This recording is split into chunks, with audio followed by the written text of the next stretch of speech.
योजनेमध्ये जे डेव्हलपर आहेत हे डेव्हलपर बिहारचे खासदार आहेत देवेश चंद्र ठाकूर म्हणून 2019 साली त्या पुनर्वसन इमारतीचं ज्यावेळेस काम सुरू होतं संरक्षण जाळी न लावल्यामुळं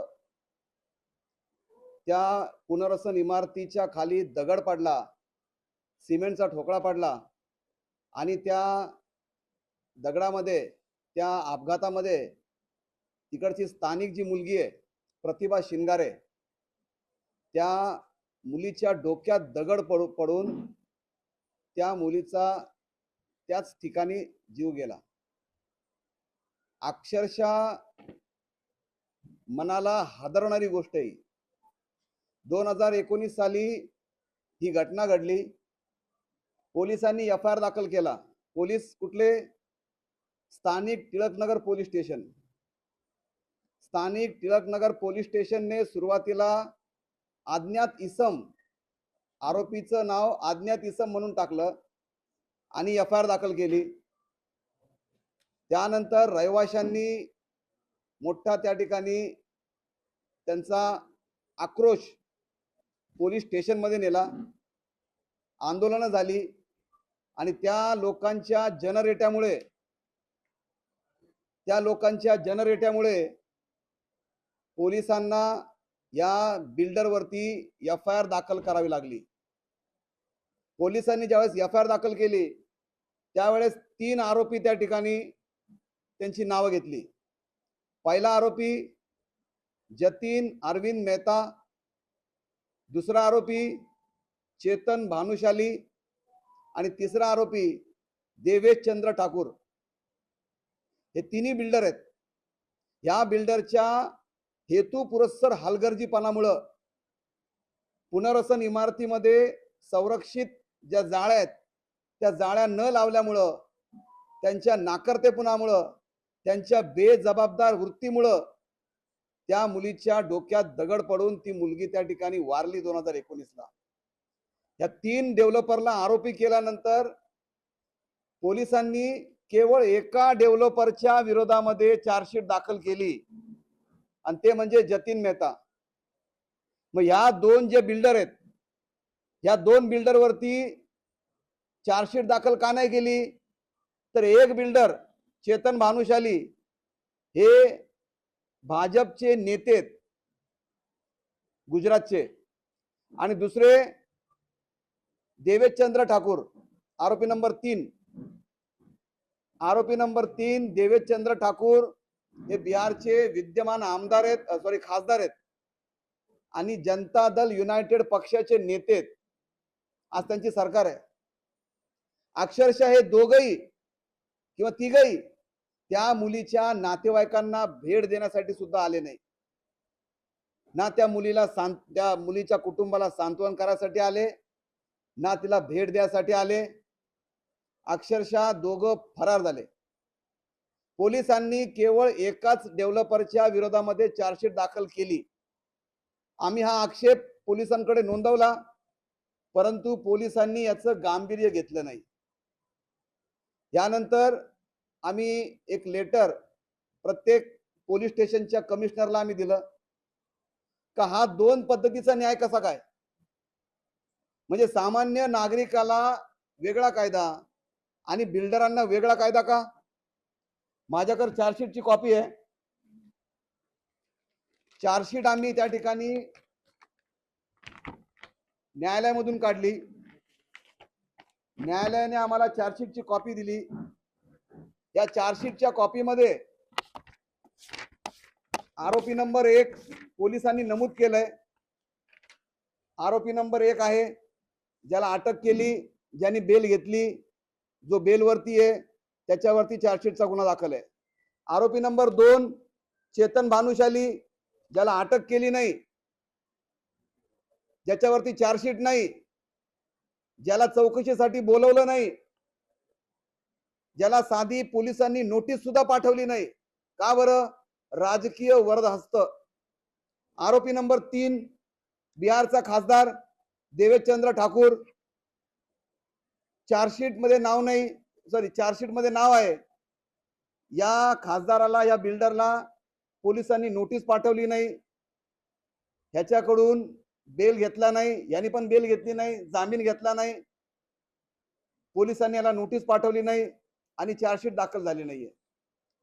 अशा पद्धतीने पोलिसांची हा दुहेरी कायदा, ही दुहेरी भूमिका या मुंबईमध्ये आम्हाला या ठिकाणी दिसते. बांधवांनो, विषय असा आहे की आपण सातत्याने बघतोय की पोलिसांची जी या ठिकाणी अॅट्रॉसिटी चालू आहे, ह्याला आम्ही अॅट्रॉसिटी म्हणतो, ह्याला आम्ही अन्याय म्हणतोय. आम्ही कुठपर्यंत शांत बसायचं? आताच 2 हप्त्यापूर्वीचा विषय, पंचशील नगर येथील महानगरपालिकेच्या रोडवरती बिल्डरने अतिक्रमण केलं. बिल्डरच्या अतिक्रमण हटवण्यासाठी सोसायटीचा अध्यक्ष आणि सोसायटीच्या सचिवने त्याला नोटिसा दिल्या, पोलीस स्टेशनला निवेदन दिलं आणि बिल्डरच्या अतिक्रमणाचे पत्रे काढले. त्याच्यानंतर बिल्डरच्या सांगण्यावरून तिकडच्या स्थानिक टिळकनगर पोलीस स्टेशनने मराठवाडा सोसायटीच्या अध्यक्ष आणि सचिववरती खोटे गुन्हे दाखल केले. आणि ज्यावेळेस आम्ही विचारायला गेलो का तुम्ही खोटे गुन्हे का दाखल केले, तर त्यांनी सांगितलं का आम्हाला वरिष्ठांनी आदेश दिलेत. मग वरिष्ठ कोण? पोलीस उपायुक्त परिमंडळ 6 चे समीर शेख. आणि ज्यावेळेस आम्ही समीर शेख साहेबांकडे विचारायला गेलो त्यावेळेस त्यांनी ते मान्य केलं की माझ्या आदेशाने यांच्यावरती गुन्हे दाखल झालेले आहेत. म्हणजे बिल्डरांचं अतिक्रमण आम्ही ज्यावेळेस काढतो, बिल्डरांची घुसखोरी आम्ही ज्यावेळेस काढतो, त्यावेळेस पोलीस आमच्यावर दबाव टाकतं, पोलीस आमच्यावर खोटे गुन्हे दाखल करतं, पोलीस आम्हाला अटक करतं. आणि दुसऱ्या बाजूला बिल्डर त्या ठिकाणी त्या मुलीच्या मृत्यूमध्ये अक्षरशः बिल्डरला तुम्ही त्या ठिकाणी चार्जशीट पण दाखल करत नाही, त्याला अटक करत नाही, त्याला नोटीस पाठवत नाही. बरं, पोलिसांनी काय दिलं चार्जशीट मध्ये? तुम्हाला वाचून दाखवतो. त्यांना का अटक केली नाही? किती मोठा राजकीय वरद असते आणि आम्ही कुठपर्यंत या दबावाखाली जगणार आहे? पोलिसांनी लिहिलंय आरोपी क्रमांक 2 चेतन भानुशाली आणि आरोपी क्रमांक 2 देवेशचंद्र ठाकूर यांच्या खाली काय लिहिलं पोलिसांनी? आरोपी इसमाचा शोध घेतला असता नमूद आरोपित इसम मिळून आला नाही. सदरचा आरोपित इसम मिळून आल्यानंतर पुरवणी दोषारोप पत्र सादर करण्याची तजवीज ठेवण्यात येत आहे. म्हणजे पोलिसांना असं म्हणायचं टिळकनगर पोलीस स्टेशनला की हे जे 2 आरोपी आहेत, जो खासदार आहे बिहारचा आणि दुसरा भाजपचा जो नेता आहे, हे 2 आरोपी मिळून आलेले नाहीत. मला सांगा, या माणसाला कोण ओळखत नाही? बिहारचा खासदार येतो. बरं, हा खासदार इकडच्या पोलीस कमिशनरला भेटायला येतो. हा खासदार डीसीपी झोन 6 च्या आयुक्तांना भेटायला येतो. हा खासदार पोलिसांना फोन करून तिकडच्या रहिवाशांवरती, तिकडच्या सोसायट्यांवरती खोटे गुन्हे दाखल करतो. तरी हा खासदार, हा बिल्डर, हा आरोपी पोलिसांना मात्र मिळून येत नाही. किती मोठी शोकांतिका आहे. आणि या दबावाखाली, या दडपणाखाली आम्ही कुठपर्यंत जगायचं? याला काय मर्यादा आहे?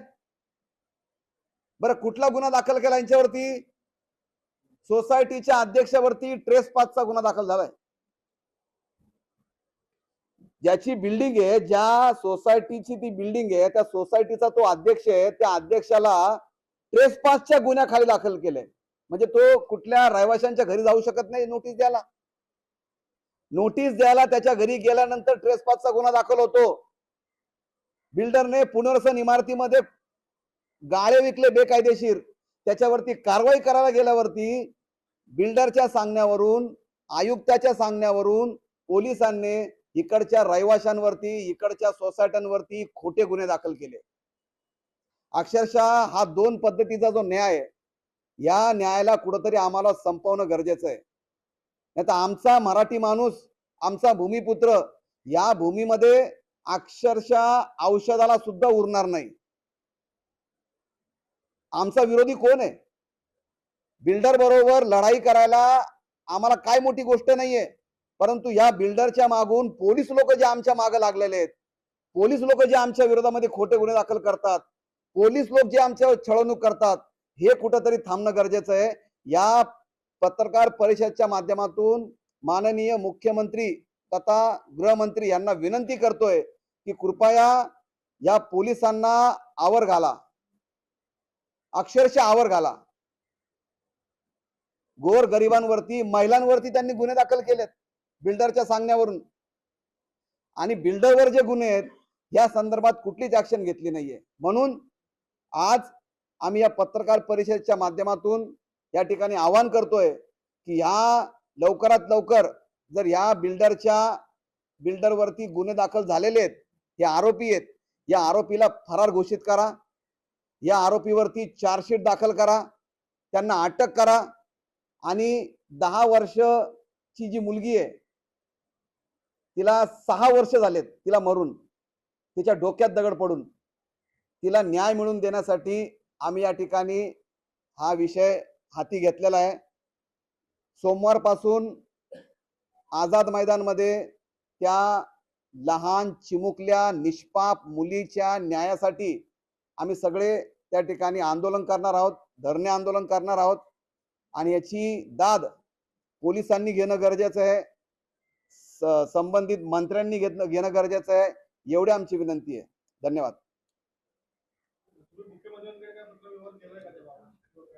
येस, मुख्यमंत्री साहेबांना